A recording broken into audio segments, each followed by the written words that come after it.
ఈరోజు మనము శ్రీల ప్రభుపాదుల వారిచే రచించబడినటువంటి భగవద్గీత యథాతథంలో 17వ అధ్యాయము 7వ శ్లోకము మరియు 8వ శ్లోకాన్ని చర్చించుకుంటున్నాం.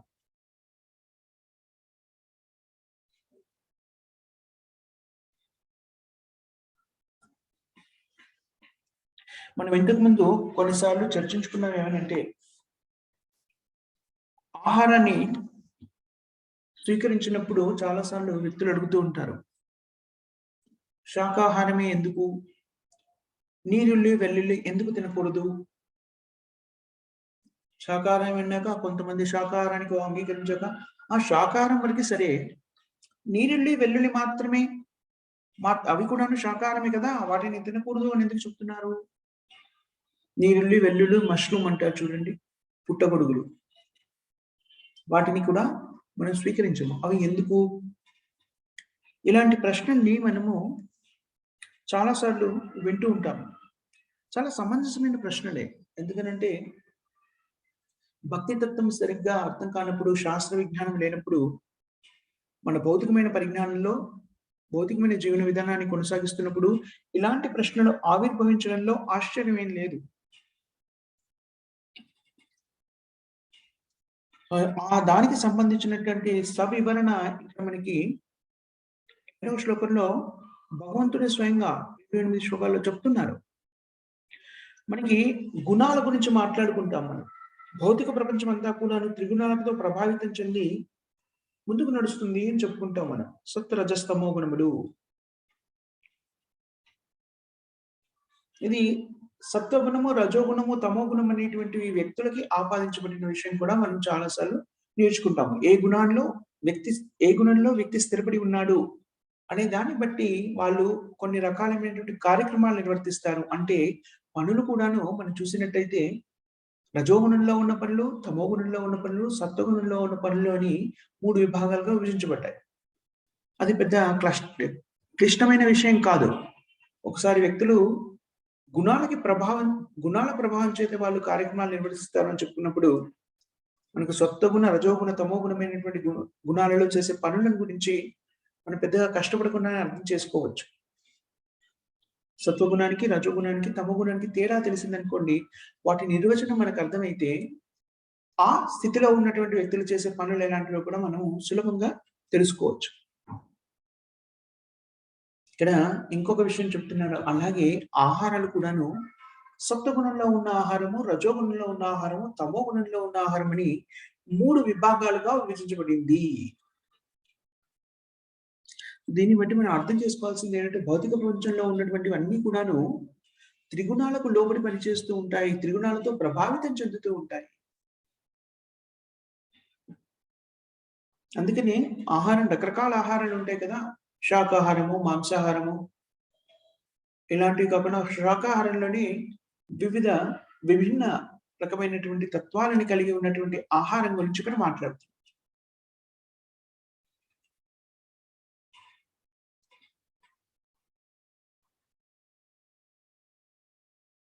సో వ్యక్తులు సత్వగుణంలో ఉన్న వాళ్ళు స్వీకరించే ఆహారం ఒక విధంగా ఉంటుంది. తమో గుణంలో ఉన్న వాళ్ళు స్వీకరించే ఆహారం ఒక విధంగా ఉంటుంది.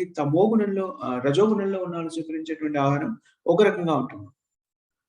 ఈ అన్ని ఆహారాలు సమాన స్థాయిలో ఉన్నాయి అనుకోవడానికి ఆస్కారం లేదు. ఇది ఇంతకుముందు మనము గుణాల గురించి మనం చర్చిస్తున్నప్పుడుగా 14వ అధ్యాయంలో చర్చించుకున్నాం. అలాగే ఆహారంతో పాటు ఇక్కడ శ్రీల ప్రభుపాదుల వారు ఇంకో విషయం కూడా తెలియజేస్తున్నాడు ఇక్కడ. యజ్ఞయాగాదులను నిర్వర్తించడం కూడాను సత్వగుణంలో ఉన్న వాళ్ళు చేసే యజ్ఞయాగాదులు వేరుగా ఉంటాయి. తమో గుణంలో ఉన్న వాళ్ళు చేసే యజ్ఞయాగాదులు వేరుగా ఉంటాయి. రజోగుణంలో ఉన్న వాళ్ళు చేసే యజ్ఞయాగాదులు వేరుగా ఉంటాయి. అలాగే దాన ధర్మాలు ఇవ్వడం విషయంలో కూడాను సత్వ, రజస్తమో గుణంలో ఉన్న వాళ్ళు చేసేటువంటి దాన ధర్మాల్లో కూడా భిన్నత్వం అనేటువంటిది ఉంటుందని మనము జాగ్రత్తగా విశ్లేషించి చూసినట్టయితే మనకు మన దైనందిన జీవితంలో కూడా అవి పలుమార్లు ప్రస్ఫుటంగా తెలుస్తూ ఉంటాయి. మనము అలా అనుకోకూడదు. దానం కదా, దానం ఇచ్చేసాం, ఏదైనా ఒకటే. తినడం కదా, ఏది తిన్నా ఒకటే. ఏదో ఒక పూజ చేయాలి కదా, ఏ పూజ చేసినా ఒకటే. చూసారా, ప్రతి చోట కూడా భగవద్గీతలో ఆ విషయాన్ని స్పష్టంగా వివరించి చెప్తున్నాడు. భగవంతుడే స్వయంగా ఈ శ్లోకంలో చెప్తున్నాడు. తినే ఆహారము ఏది తీసుకున్నా ఒకటే అంటే అది కరెక్ట్ కాదు. అలాగే ఏ యజ్ఞం చేసినా ఒకటే. ఏ దేవతని పూజించినా ఒకటే. ఏ వ్యక్తిని ఆరాధించినా ఒకటే. కాదు. దానం చేస్తే అయిపోయింది. నా దగ్గర నుంచి ఎదుటివాడికి ఇస్తే అయిపోతుంది. ఎవరికిచ్చినా పర్వాలేదు. తాగుబోతుకిచ్చినా, కృష్ణ చైతన్యంలో ఉన్న వ్యక్తికిచ్చినా, ఇంకో వ్యక్తికిచ్చినా, జూదం ఆడేవాడికిచ్చినా అంతా ఒకటే. వాళ్ళకి అవసరం ఉంది ఇచ్చేసాను. కాదు. శాస్త్రము దాన్ని అంగీకరించడం లేదు. ఈ విషయం మనం ఇంతకుముందు కూడా పలుమార్లు చర్చించుకున్నాం. మనం చేసే ప్రతి కార్యక్రమం కూడా శాస్త్రబద్ధంగా ఉన్నప్పుడు మాత్రమే అది సరి అయినదిగా పరిగణించబడుతున్నది.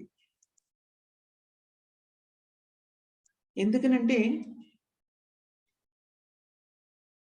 మనం చేసే పనులన్నీ కూడాను, ఏ పనులు చేసినా కూడాను భౌతిక ప్రపంచంలో మనం నిర్వర్తించే ప్రతి కార్యక్రమానికి ప్రతిక్రియ, ప్రతిచర్య అనేటువంటిది, ప్రతిఫలం అనేటువంటిది ఉంటుంది. ప్రతి కార్యక్రమాన్ని, ప్రతి పనిని ఏమంటారు? కర్మ అంటారు. అలా చేసే ప్రతి కర్మకి కూడా ఒక ప్రతిఫలం ఆపాదించబడింది శాస్త్రం ద్వారా. అలాగే గుణాల ప్రభావం చేత చేసేటువంటి పనులు కూడా ఇలా 3 భాగాలుగా విభజించబడ్డాయి. అలాగే ఆహారం కూడా 3 విభాగాలుగా విభజించబడింది. ఎందుకని? ఎలాంటి ఆహారం మనం ఇంతకుముందు ఒక శ్లోకంలో చదువుకున్నాను. ఇంతకుముందు శ్లోకంలో ఇదే అధ్యాయంలో వచ్చింది కదా! మన మనస్సు దృఢత్వం ఏర్పడాలి అంటే ఎలా ఏర్పడుతుంది అనే దాన్ని చర్చించుకుంటూ ఒక ఒక పని మీద ఏకాగ్రతతో, భక్తి మీద ఏకాగ్రతతో మనము మన కర్తవ్యాన్ని నిర్వర్తించాలి అంటే మన మనసు ప్రశాంతంగా ఉండాలి. మన మనసు ప్రశాంతంగా ఉండాలి అంటే మనం చేసే కార్యక్రమాలు సక్రమంగా ఉండాలి.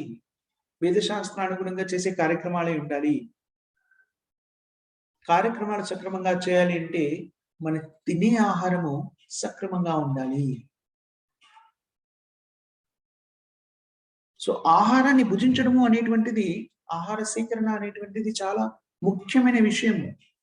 ఆత్మని, శరీరాన్ని ఒక చోట నిర్దేశించి ఉంచగల శక్తి ఆహారానికి ఉంటుంది.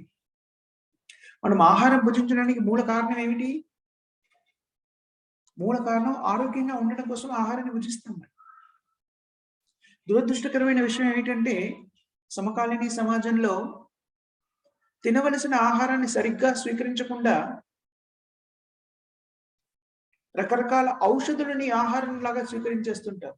నేను కొంతమంది చూసాను. రోజు 16, 17 రకాలైనటువంటి మాత్రలు వేసుకుంటారు. ఎందుకండి అవన్నీ అంటే ఒకటి బీపీకి, ఒకటి ఇంకేదానికో, ఇంకో దానికో, ఒకటి షుగరు, ఒకటి బీపీ ఇంకా ఇంకా ఇంకా రకరకాల స్థితులేవో ఉంటాయి భౌతిక శరీరానికి సంబంధించి. అవి రోజు వేసుకోవాలి. కొన్ని థైరాయిడ్ అనేదో ఎక్కువైంది లేకపోతే తక్కువైంది అని ఇలాంటివన్నీ. ఇవన్నింటికి మూల కారణం ఎక్కడుంది యాక్చువల్‌గా నిజానికి? మనం తీసుకునే ఆహారంలో. మనం ఆహారాన్ని సక్రమంగా స్వీకరించినట్టయితే, మనం ఇలా ఔషధులను స్వీకరించవలసిన పని ఉండదు. అలాగే ఆహారము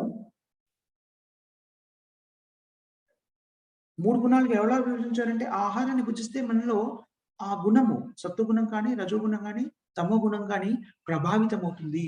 అందుకని ఆహారాన్ని ఏ గుణాన్ని ప్రభావితం చేస్తుందో ఆ గుణానికి అనుగుణంగా ఆలోచించి, ఆ ఆహారాన్ని ఆ గుణానికి సంబంధించినటువంటి ఆహారంగా విభజించారు. మాంసాహార భక్షణ ఉందనుకోండి, అది తమో గుణానికి ప్రతీక. తమో గుణాన్ని పెంపొందిస్తుంది మాంసాహారాన్ని భుజిస్తే. అలాగే ఎక్కువ కారంగా, ఎక్కువ పులుపుగా ఉండేటువంటి పదార్థాన్ని స్వీకరించినప్పుడు అదేం పెంచుతుంది మనలో? రజోగుణాన్ని పెంచుతుంది. అందుకని ఆహారాన్ని రజోగుణ సమన్వితమైనవి అన్నారు. అలాగే పాలు, పెరుగు, స్వీట్స్ ఇలాంటివన్నీ కూడాను సత్వగుణ ప్రభావంలో స్థిరపడి ఉన్నటువంటి. వాటిని స్వీకరించడం ద్వారా మనలో సత్వగుణం పెంపొందుతుంటుంది. ఈ విభజనని అర్థం చేసుకుండా ఏ ఆహారం తిన్నా సరిపోతుందిలెండి. పొట్ట నింపుకోవడానికే కదా అనేటువంటి ఆలోచనలో ఉన్నారనుకోండి. తెలివైన వాళ్ళు చేసే పని కాదు అని ఇక్కడ స్పష్టంగా చెప్పేస్తున్నారు.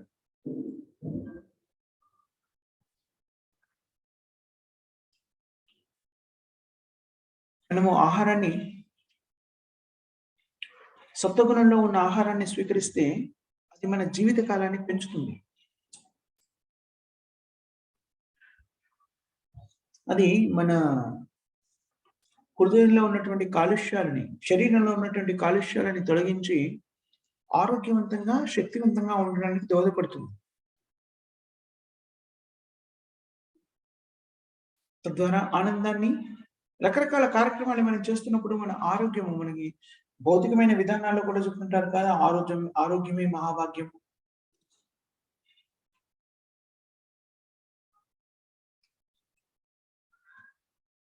అని చెప్తుంటారు. ఆరోగ్యాన్ని పరిరక్షించుకోవాలి అంటే సరియైన ఆహారాన్ని భుజించాలి.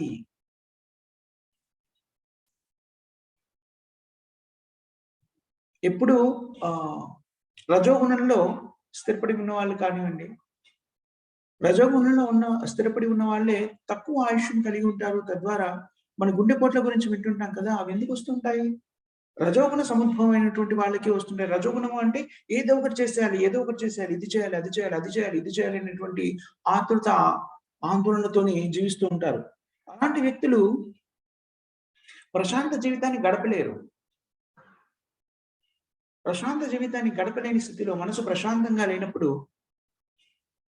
అది మన ఆరోగ్యం మీద ప్రభావం చూపిస్తుంది. ఆ విధంగా మన ఆయుక్షీణం జరుగుతుంది. చాలా మందికి అర్థం కాదు. ఇవన్నీ నాకెందుకు చెప్తున్నారు ఈ నియమాలు? కొంతమందిని నేను గమనించాను. ఇవన్నీ చెప్తుంటే అంటారు, "పర్వాలేదు. నేను 30, 40 సంవత్సరాలు జీవించినా పర్వాలేదు. I want to enjoy my life. నా జీవితాన్ని నేను అనుభవించదలుచుకున్నాను" అంటారు. అది మూర్ఖత్వానికి ప్రతీక, అజ్ఞానానికి ప్రతీక. నువ్వు భౌతికంగా కూడాను ఏదైనా అనుభవించాలి అంటే శరీరము ఉండాలి కదా!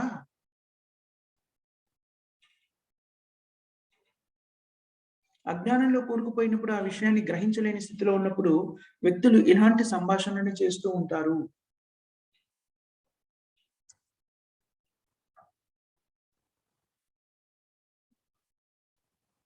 సత్వగుణంలో ఉన్నవాళ్ళు తీసుకునే ఆహారము మన ఆయుష్‌ని పెంచుతుంది. జీవన స్థితిని పవిత్రం చేస్తుంది. ఎందుకని అంటే సత్వగుణ ఆహారాన్ని స్వీకరిస్తున్న వాళ్ళు సత్వగుణంలో ఉన్నటువంటి కార్యక్రమాన్ని చేయడానికి ఇష్టపడతారు. వాటి వైపు ఆకర్షితులవుతారు. సహజంగానే ఆ గుణము ప్రేరేపితమవుతుంది కాబట్టి.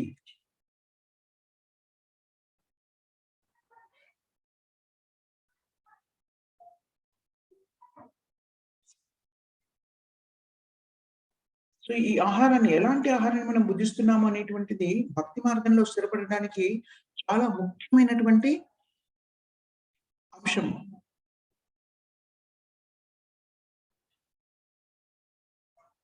ఎందుకంటే ఇది చాలా ముఖ్యమైనటువంటి అంశం అని చెప్పుకుంటున్నాను ఇక్కడ.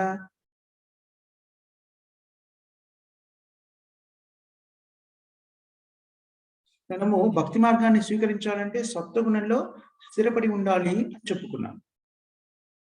సత్వగుణంలో స్థిరపడి ఉన్నవాళ్ళు మాత్రమే భక్తి వైపు ఆకర్షితులై ఆ త్రిగుణాల నుంచి అతీతులు కాగలుగుతారు అని నేర్చుకున్నారు. కాబట్టి మనం భక్తి మార్గంలో ముందుకు వెళ్ళాలి అంటే భగవంతునికి సంబంధించిన పరిజ్ఞానాన్ని అర్థం చేసుకోవాలి అనుకున్నా, మనమెవరో తెలుసుకోవాలి అనుకున్నా కూడాను, మనం భుజించే ఆహారము ఎంతో, ఎంతో, ఎంతో, ఎంతో కారణభూతమవుతుంది.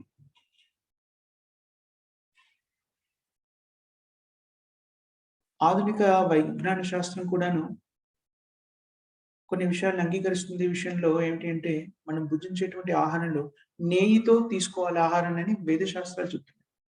మనం ఆహారాన్ని భుజించినప్పుడు దాంట్లో నెయ్యితో వేడి సమతూకంలో ఉన్నటువంటి వేడిగా ఉన్నటువంటి ఆహారాన్ని నెయ్యితో స్వీకరించడం వల్ల మన బుర్రలో ఉన్నటువంటి కొన్ని టిష్యూస్, కొన్ని ప్రత్యేకమైనటువంటి ఏమంటారు వాటిని టిష్యూస్‌ని తెలుగులో ఏమంటారో మరి?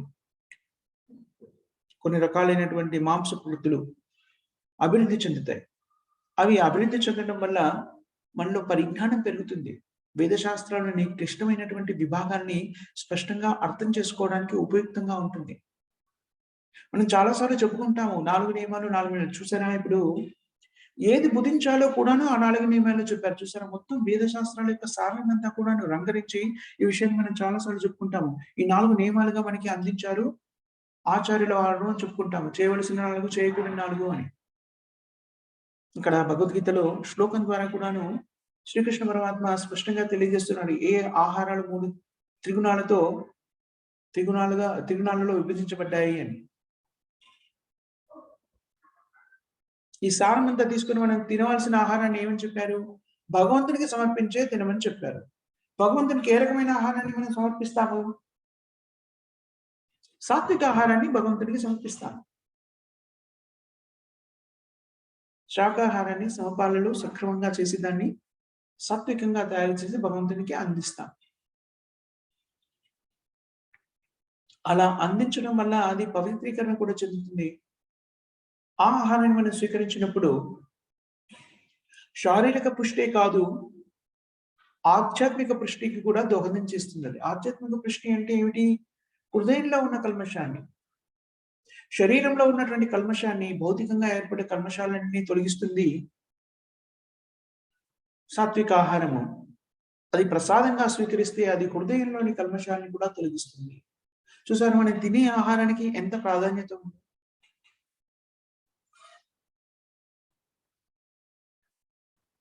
ఆంగ్లంలో ఒక సామెత ఉంది. ఇది నేను చాలా సార్లు చెప్తూ ఉంటాను. ఇంతకుముందు కూడా మీరు వినే ఉంటారు. You are what you eat. మనం ఏం భుజిస్తామో అదే మనము అని చెప్పారు. మనం దాన్ని చూడవచ్చు వ్యక్తులలో సహనశీలత కానివ్వండి, వాళ్ళ వ్యవహార శైలిని కానివ్వండి, అలాంటి వాటిలో మనం గమనించినట్టయితే వాళ్ళు తినే ఆహారము వాళ్ళని ప్రభావితం చేస్తుంది. తద్వారా వాళ్ళు ప్రభావితం చెంది ప్రవర్తిస్తుంటారు అనే విషయాన్ని మనం గమనించవచ్చు. కొంతమంది ఏమని చెప్తున్నారంటే, ఏ ఆహారం తింటే ఏంటండి ఆకలేస్తుంది, రుచికరంగా ఏమనిపిస్తే నాలుగకి అది తినేయండి. నేను ప్రారంభ దశలో, విద్యార్థి దశలో ఉన్నప్పుడు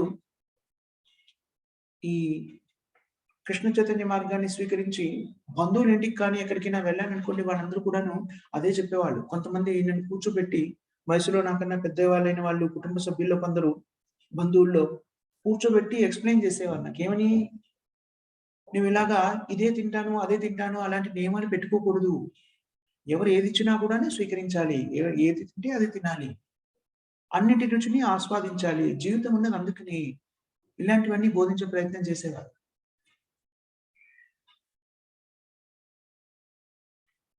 సో, ఇలాంటి ఆలోచనలన్నీ మన చుట్టూ ఉన్న ప్రజల్లో మనకి చాలా మందిలో కనబడుతూ ఉంటుంది. ఏమనుకుంటారంటే ఏది తిన్నా ఏం కాదు. దానం ఏది చేసినా పర్వాలేదు. దానం చేయడం ముఖ్యం కానీ, ఎవరికిస్తే ఏంటి మనం దానం చేసాం. మన పని అయిపోయింది. వాళ్ళు దాన్ని ఎలా వినియోగించుకున్నా ప్రాబ్లమ్ లేదు. ఏ తప్పును చేసినా పర్వాలేదు. సోమవారం ఒక దేవుడికి, మంగళవారం ఇంకో దేవుడికి, బుధవారం ఇంకో దేవుడికి, ఇంకొకసారి ఇంకో వ్యక్తికి ఇలాగా ఎవరి గురించైనా సరే నేను ఉపాసన చేసినా కూడాను పరిపక్వతను సాధిస్తాను. సంపూర్ణత్వాన్ని చేరుకుంటాను అనేటువంటి అసత్యపు ఆలోచనలో ఉంటారు. అవన్నీ కూడా శాస్త్రబద్ధం కావు. దానివల్ల ఎలాంటి ప్రయోజనము ఉండదు. యత్కరోషి యదస్నాసి యజ్జహోషి కదాచన యత్తపస్యసి కౌంతేయ తత్పురిష్యే మదార్పణం అన్నారు గీతాచార్యులు భగవంతుడైన శ్రీకృష్ణుడు. మరి ఏం భుజించినా, ఏ కార్యక్రమాన్ని చేసినా, ఏ దానం చేసినా, ఏ ధర్మం చేసినా, ఏ తపస్సు చేసినా, ఏ పూజను చేసినా, ఏ ఆరాధనని చేసినా అవన్నీ కూడాను నాకు సమర్పించి నా కోసమే చేయమని చెప్పారు భగవంతుడు శ్రీకృష్ణుడు. అందుకని మనం చేసే ప్రతి కార్యక్రమాన్ని కూడా అది ఎలాగా భగవంతునికి అనుసంధానం చేయబడింది, అది ఎలా భక్తి అవుతుంది అనేది జాగ్రత్తగా పరికించి ఆ కార్యక్రమాల్ని మాత్రమే నిర్వర్తించాలి. అవి అన్ని విభాగాల్లో ఉంటాయి. భోజనం విషయంలో ఉంటుంది, నిద్ర విషయంలో ఉంటుంది, ధరించే దుస్తుల విషయంలో ఉంటుంది. తీసుకునే ఆహారము, ఏ ఆహారాన్ని ఎలా ఏ సమయంలో ఎలా తీసుకోవాలనే దాని గురించి ఉంటుంది. మాట్లాడడం ఉంటుంది. నాలుక ఉంది. నాలుక జిహ్వని 2 విధాలుగా ఉపయోగిస్తాము. భోజనం చేయడానికి, రుచి చూడడానికి, మాట్లాడడానికి. జిహ్వని కూడా ఎలా మనం ఉపయోగించాలి. ఇది చాలా మనందరికీ కూడాను మన దైనందిన జీవితంలో కూడా అనుభవమయ్యే విషయము. మనం ఎలా మాట్లాడుతామో అనే దాన్ని బట్టి ఎదుటివారి ప్రతిచర్య ఆహ్, ప్రతిక్రియ ఉంటుంది.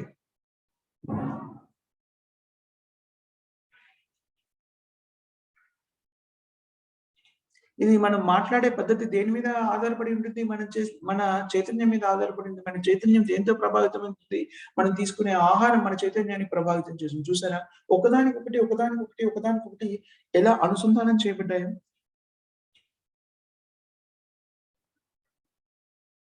మనం చాలా సార్లు చెప్పుకున్నాం. మానవ జీవిత లక్ష్యం ఏమిటి అంటే, జన్మ మృత్యు జరావ్యాధి చక్రం నుంచి బయటపడి మన శాశ్వతమైన స్థితి అయినటువంటి జీవేర స్వరూపే కృష్ణ నిత్యదాస్ అనే స్థితిలో స్థిరపడడానికి మానవ జన్మ ఇవ్వబడింది. ఆ లక్ష్యాన్ని సాధించడానికి మానవ జన్మని వినియోగించుకోవాలి. మిగిలిన వస్తువులన్నీ ఉంటాయి కదా!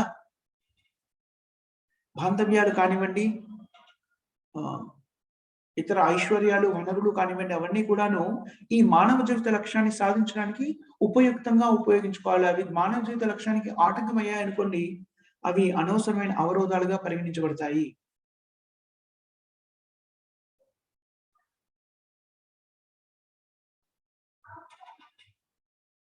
అందుకని మనము దైనందిన జీవితంలో చేసే ప్రతి పనిని కూడాను కృష్ణుని కేంద్ర బిందువుగా పెట్టుకొని చేసుకోవాలి. అదే కృష్ణ చైతన్య మార్గంలో జీవించడము అంటే.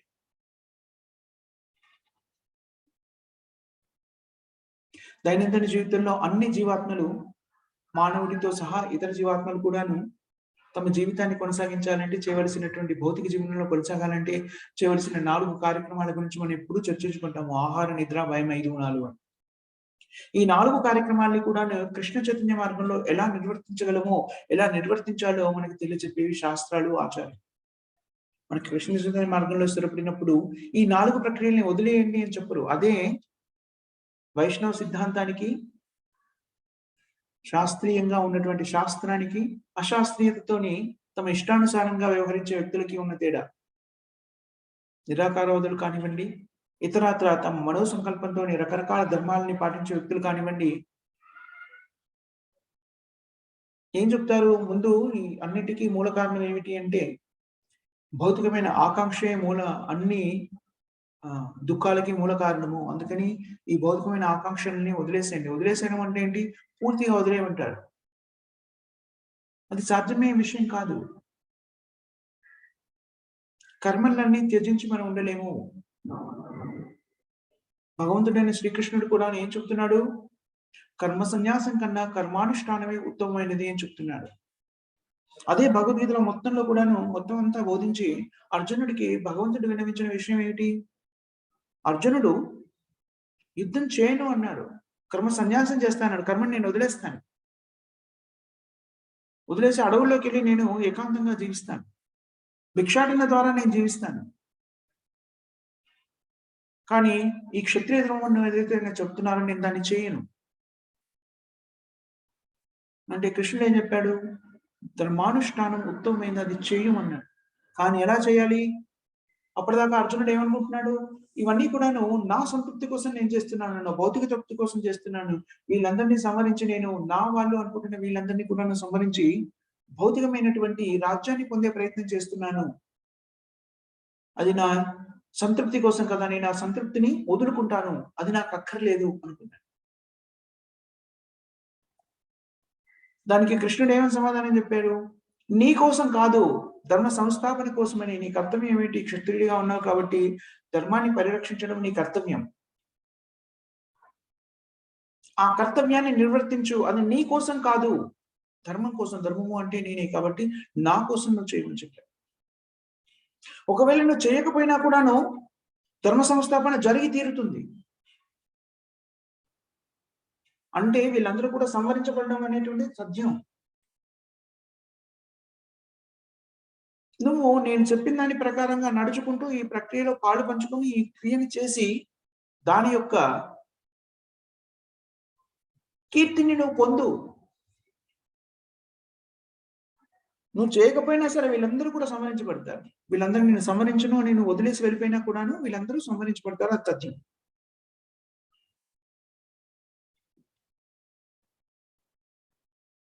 సో మనం చేసే ప్రతి కార్యక్రమాన్ని కూడాను కృష్ణుని కేంద్ర బిందువుగా పెట్టుకొని చేసుకునేటువంటి విధి విధానాన్ని కృష్ణ చైతన్య మార్గము మనకి బోధిస్తుంది. ఆహారం భుజించాలి. మనం ప్రతిరోజు పస్తులు ఉండలేం కదా! జీవించాలి అంటే ఆహారం కావాలి. ఆహారాన్ని ఎలా భుజించాలి? సాత్విక ఆహారాన్ని భగవంతునికి సమర్పించి, భోగంగా సమర్పించి, ఆ ప్రసాదాన్ని మనం స్వీకరించామనుకోండి, అది మనము కృష్ణుని కేంద్ర బిందువుగా చేసుకొని చేసిన పని అవుతుంది. నిద్రపోవాలి ప్రతిరోజు కూడాను. శరీరానికి విశ్రాంతి అవసరం. దాన్ని ఎలాంటి ఆలోచనతోని మనం ఇవ్వాలి. ఈరోజు నేను సరిగ్గా నిద్రకు ఉపక్రమించి నిద్రపోవాలి. ఎందుకని రేపు ఉదయమే లేచి మంగళారతి అటెండ్ కావాలి. హరినామ సంకీర్తన చేయాలి. భగవద్గీత, భాగవతాన్ని వినాలి. ఇలాంటి ఆలోచనతోని భగవంతునికి చేసే సేవలకి రేపు కావాల్సినటువంటి శక్తిని పొందడానికి ఈ రోజు మనం నిద్రించడం అనేటువంటిది కూడా భక్తి అవుతుంది. ఎందుకంటే మన చైతన్యం ఎలా ఉంది? నేను ఈరోజు సరిగ్గా విశ్రాంతి తీసుకుంటే రేపు భగవద్భక్తిలో స్థిరపడగలుగుతాను అనేటువంటి ఆలోచనతో ఉన్నాం కాబట్టి నిద్రపోవడం కూడా భక్తి అవుతుంది. మనము ఇతర జీవుల నుంచి కానీ, ప్రకృతి వైపరీత్యాల నుంచి కానీ మనం రక్షించుకోవాలి. ఎందుకని? ఈ శరీరం ద్వారానే నేను భగవత్ సేవ చేయగలుగుతున్నాను కాబట్టి దీని రక్షణ అవసరం అనేటువంటి చైతన్యంతో మనం జీవిస్తూ అలా రక్షించుకున్నాం అనుకోండి, అది కూడా ఏమవుతుంది? ఆ రక్షించుకోవడం కూడా భక్తి అవుతుంది. పునరుత్పత్తిని కూడా ఎందుకు కావిస్తున్నాను? తద్వారా పుట్టబోయే వాళ్ళని కృష్ణ చైతన్యంలో స్థిరపడేలాగా చర్యలు తీసుకోవాలి అనేటువంటి విధానంతోని, ఆ ఆలోచనతోని పునరుత్పత్తి కావిస్తే అది కూడాను భక్తి అవుతుంది.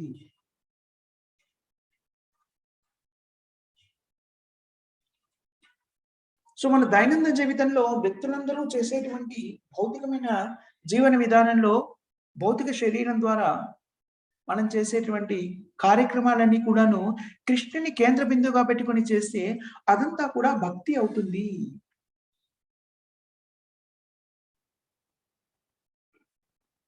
ఎంత సులభం చూసారా? కృష్ణ చైతన్య మార్గంలో జీవించడము అంటే కష్టం కాదు. మనం జీవించే విధానాన్ని మార్చుకోవాల్సిన పని లేదు. మన చైతన్యాన్ని మార్చుకోవాలి. చైతన్యం ఏమిటి? మనకి కృష్ణ చైతన్యం గురించి పరిజ్ఞానం లేనప్పుడు మన చైతన్యం ఎలా ఉంటుంది అంటే ప్రతి కార్యక్రమాన్ని కూడా మన ఇంద్రియ తృప్తిని కేంద్ర బిందువుగా చేసుకొని చేస్తాము. ఎప్పుడైతే కృష్ణ చైతన్య మార్గంలో స్థిరపడి ఉంటామో అప్పుడు మనం దేన్ని కేంద్ర బిందువుగా చేసుకొని పనులు చేస్తాము? కృష్ణుని కేంద్ర బిందువుగా చేసుకొని పనులు చేస్తాము. బాహ్యంగా చూస్తే పనులన్నీ ఒకే విధంగా ఉంటాయి. భక్తి మార్గాన్ని స్వీకరించడానికి ముందు, భక్తి మార్గాన్ని స్వీకరించిన తరువాత చేసే పనులు ఒకే విధంగా ఉంటాయి. రోజు భోజనం చేస్తున్నాం, రోజు నిద్రిస్తున్నాము. అదే జీవనాన్ని కొనసాగిస్తున్నాము, అదే ఉద్యోగం చేస్తున్నాము. అలా చూస్తే మనకి బాహ్యంగా తేడా ఏం కనబడదు. కానీ అంతకుముందు కృష్ణ చైతన్య మార్గం లేకుండా ఉన్నప్పుడు అవే పనులు మనకి కర్మబంధనానికి మూలమైతే, కృష్ణ చైతన్యంతో కృష్ణుని కేంద్ర బిందువుగా పెట్టుకొని చేస్తున్న అవే పనులు ముక్తికి ఆధారమవుతాయి.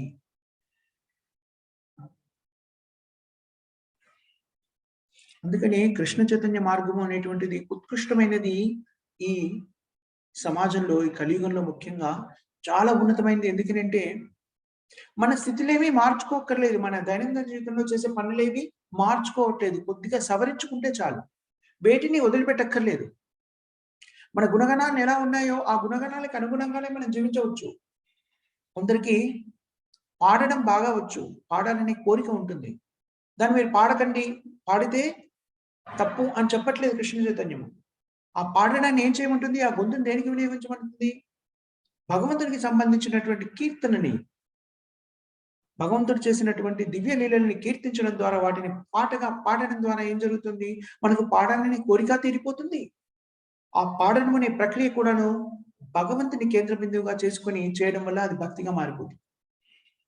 కొందరికి చిత్రలేఖనము చేయడము చాలా ఇష్టంగా ఉంటుంది.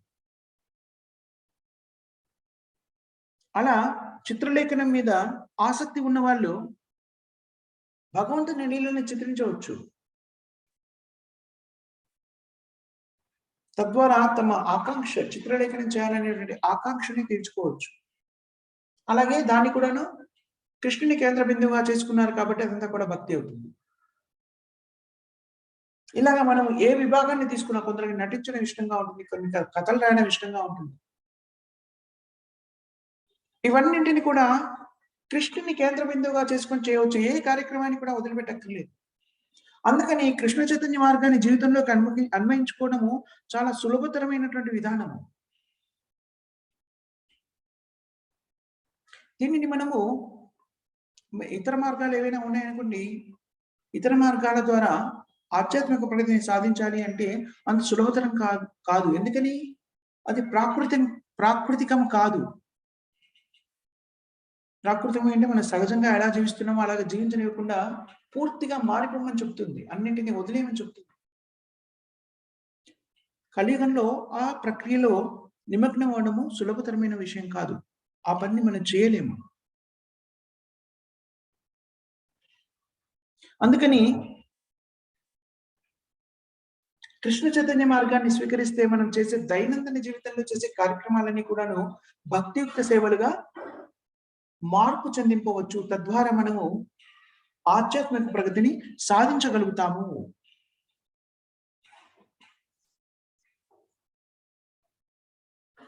అలా సాధించాలి అంటే మనకి పరిజ్ఞానం అవసరము. ఈ పరిజ్ఞానం సంపూర్ణంగా లేకున్నా కూడాను విశ్వాసంతోని మనకి ఆచార్యులు ఏవైతే నిర్దేశించారో వాటిని పాటించడం ద్వారా, నియమ నిబంధనలను పాటించడం ద్వారా మనం పూర్తిగా శాస్త్రాన్ని అవగతం చేసుకొని జీవితాన్ని కొనసాగిస్తే ఎలాగ ఉంటుందో అలాంటి జీవితాన్ని మనము కొనసాగించిన వాళ్ళమవుతాము. శాస్త్రాలని సంపూర్ణంగా అర్థం చేసుకుంటే మనం ఇదే రకమైన జీవితాన్ని కృష్ణ చైతన్య మార్గంలో మనం జీవించాలి అని చెప్పబడ్డారే ఆచార్యుల చేత. అలాంటి జీవితాన్ని కొనసాగిస్తాము. భగవంతునికి సమర్పించిన ప్రసాదాన్ని భుజించడము, భగవంతుని గురించి కీర్తించడము, భగవంతుని గురించి శ్రవణం చేయడము, భక్తుల సాంగత్యంలో జీవించే ప్రయత్నం చేయడము,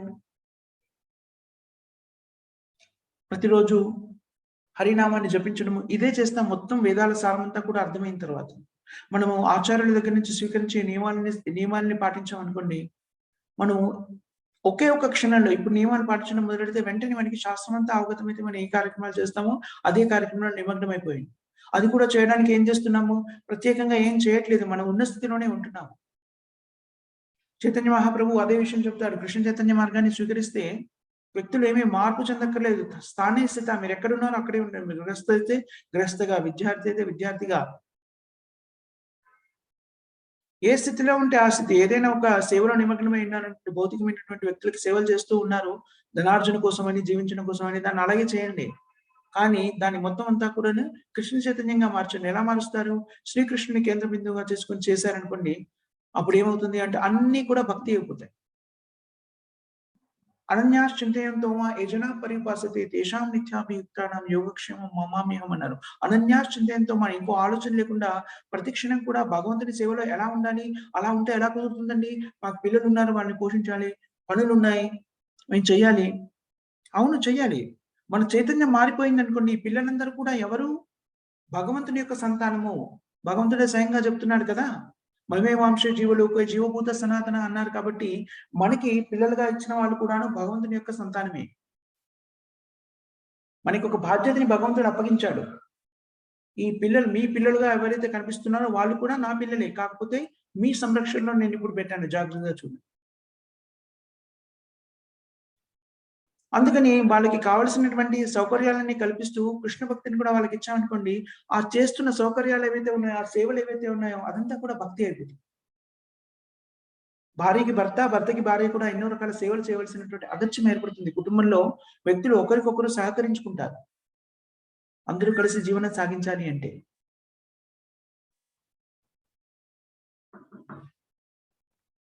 దాన్ని ఆంగ్లంలో డిపెండెంట్ కాకుండా ఇంటర్ డిపెండెంట్ అంటారు. ఇంటర్ డిపెండెంట్ అంటే ఒకరి మీద ఒకరు ఆధారపడ్డము. పూర్తిగా ఒక వ్యక్తి మీద ఇంకో వ్యక్తి ఆధారపడకుండా ఒకరి మీద ఒకరు ఆధారపడి తద్వారా సమైక్య జీవనాన్ని కొనసాగిస్తుంటారు. అది కుటుంబంలో కానీ, సమాజంలో కానీ, దేశంలో కానీ, రాజ్యంలో కానీ మనం అది గమనిస్తూ ఉంటాం. సో, మరి మనకి మనకి దైనందిన జీవితంలో వదులుకోలేని పనులు అనేవైతే కనబడుతున్నాయో వాటిని వదులుకోవాల్సిన పని లేదు. కానీ వాటిని కృష్ణ చైతన్యం వైపు అన్వయించుకోవచ్చును. తద్వారా మనం భక్తియుక్త సేవలో నిమగ్నం కావచ్చును.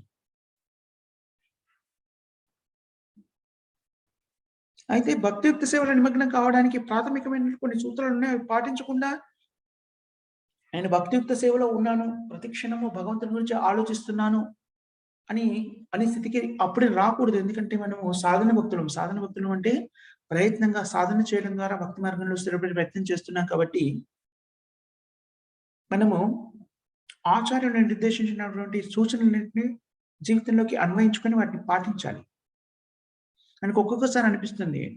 కొంతమందికి కీర్తన చేయడం చాలా ఇష్టం. అది చేస్తున్నానండి నేను చాంటింగ్ జపాన్ని చేయలేను అనేవాళ్ళు కొందరు నాకు తారసపడ్డారు. కొంతమంది వినడం ఇష్టం. నేను వింటున్నానండి రోజు. నేను పని చేస్తుంటే కూడాను శ్రీల ప్రభుపాదుల వారి లెక్చరో లేకపోతే భగవద్గీత, భాగవతానికి సంబంధించిన లెక్చర్స్ అవి వింటూ ఉంటాను. చాంటింగ్ అంటే కొంచెం కష్టమండి అంటారు. అవన్నీ చేయవచ్చును. కానీ నిర్దేశించినటువంటి ఏవైతే కార్యక్రమాలున్నాయో అవి చేసి ఇవన్నీ చేయాలి. అదే సాధన అంటే.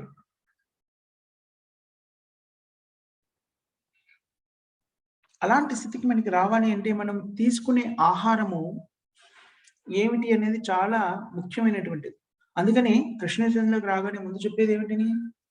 వినడం మొదలెట్టిన తర్వాత, శ్రవణం తర్వాత ఏం చెప్తారు? కీర్తనం భగవంతుని యొక్క దివ్య గుణాలన్నీ కీర్తించడము, దాని ద్వారా స్మరించడం, జపం చేయడం అని చెప్తారు. జపంలో స్థిరత్వాన్ని సాధించుకోవాలి అనుకుంటే, ఆహార నియమాల్లో కొన్ని సవరణలు చేసుకోవాలి అని చెప్తారు. అంతేకాకుండా ఆహారాన్ని భగవంతునికి సమర్పించిన ఆహారాన్ని మాత్రమే మనం జపించాలి అనేటువంటి ఆలోచనలో స్థిరపడి ఉంటారు. వాటిని ముందుగా తెలియజేస్తారు భక్తి మార్గంలోకి వచ్చిన వ్యక్తులకి. సో, ఆ ఆచార్యులైతే ఆదేశించినటువంటి నియమ నిబంధనలు ఏవైతే ఉన్నాయో కృష్ణ చైతన్య మార్గంలో అవి పాటించడం అనేటువంటిది చాలా ప్రాథమికమైనటువంటి అంశం. దానిలో ముఖ్యమైనటువంటి మొట్టమొదటి ఏమిటి?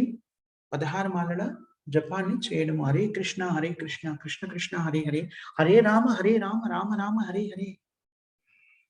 చాలా సులభమైంది. కానీ ఇది చేస్తే మనకొచ్చేటువంటి మనం ఏం చేస్తున్నాం నిజానికి ఈ మంత్ర జపం ద్వారా కలియుగంలో మనం నిర్వర్తించవలసిన యజ్ఞాన్ని నిర్వర్తిస్తున్నాం. సంకీర్తన యజ్ఞాన్ని చేస్తున్నాం. ఆలోచించండి. ఎంత ఉన్నతమైనటువంటి కార్యక్రమాన్ని మనం చేస్తున్నాం. చాలా తేలికగా ఒక 2 గంటల్లో పూర్తయ్యే పనిని చేయడం ద్వారా ఓ యుగానికి కావాల్సినటువంటి యుగంలో చేయవలసినటువంటి యజ్ఞాన్ని మనం చేస్తున్నాము.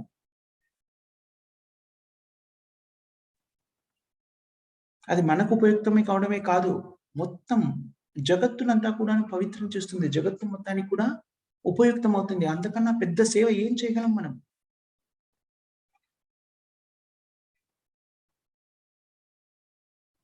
అందుకని కృష్ణ చైతన్య మార్గాన్ని జీవితంలోకి అన్వయించుకోవడం అనేటువంటిది అంత కష్టతరమైన కార్యక్రమం కాదు. కావాల్సింది ఏమిటి అంటే సంకల్పము, భగవంతుడు చెప్పినటువంటి శాస్త్రాల మీద విశ్వాసము ఇవి 2 ఉన్నాయనుకోండి, మనం దాన్ని స్వీకరించడము చాలా సులభతరం అవుతుంది. మనం ఇక్కడ ఆపేద్దాం. ఎవరికైనా ఏమైనా క్వెషన్స్ గాని, కామెంట్స్ గాని ఉన్నాయా మాతో చేసిన ప్రభుజీ?